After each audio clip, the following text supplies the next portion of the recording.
शब्दांची तिथं काय केलं असते एक समानता शेवटी किंवा सुरुवातीला समान शब्दांना एक नियमच जोडलेला असतो.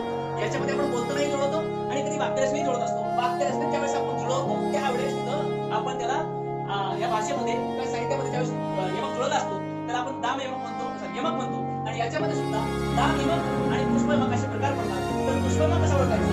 जर यमक मध्ये आणि शेवटी जुळला असेल तर पुष्पयमक, आणि जर सुरुवातीला शेवटी